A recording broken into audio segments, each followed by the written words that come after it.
The lights will surprise you. Come take a trip into my magic life. Or something da da da da.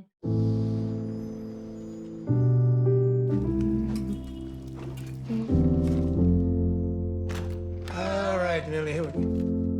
My neighbor's passed out on the floor, and I can't feel her pulse. Does the little girl have any family members we can contact? Family members. The film feels like an extension of your music videos, many of which you have directed yourself.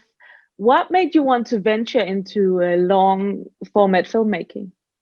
I literally don't know. I had the story. It fell into my head.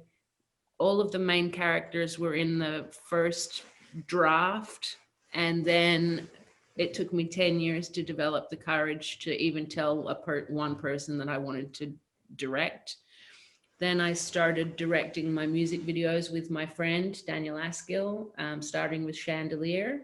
I knew that I had to make this movie. I have no plans to be a filmmaker. I don't have no plans to make another movie. This was the movie I needed to make.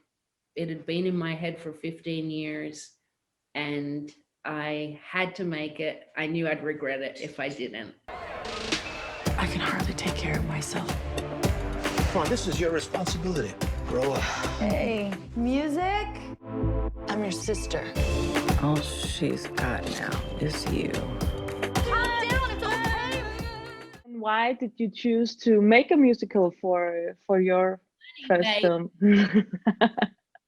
No, because when originally it was just a narrative film, and then that was Dingus, and then they basically everybody said to me, "Listen, if you turn it into a musical, we'll give you a much bigger budget, and you can make a much more impactful movie. And why wouldn't you make a musical?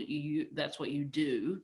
And so I finally listened, and I found ways to put the songs in to the original just narrative film.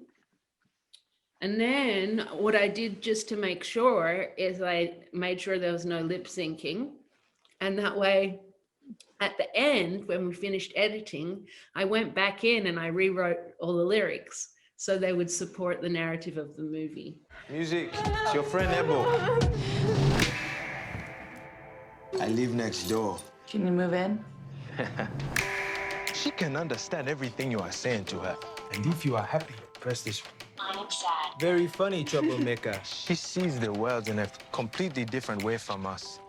How would you describe that musical universe that the characters enters doing the songs in your films?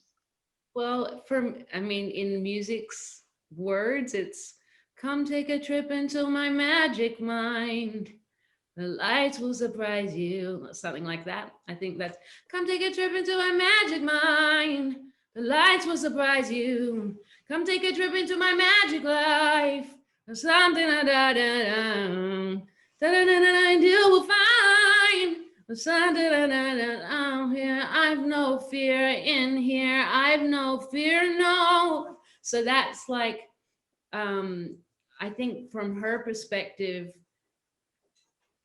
it's just a little magic mind. I believe that that my friend who's nonverbal, that's on the spectrum, has a really magical inner world, and I like to believe that, and that's what I wanted to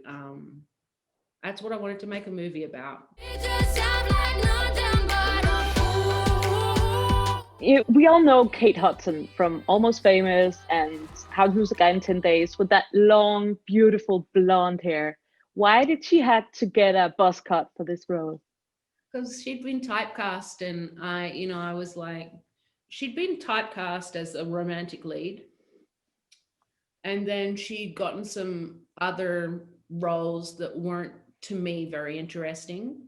And I knew she could act, and I knew she could sing, and I knew she could dance, and I had this sort of like fantasy that it would be like Nicolas Cage in adaptation, that would be like a rebirth of this actor's career, that this role was so different from what he'd previously done, that it was sort of, it made more of an impact. And that's how I felt about Kate. I wanted to shave her hair off because I wanted to show her in a completely different light, and in under completely different circumstances than the ones she'd been typecast in. Stand up with your face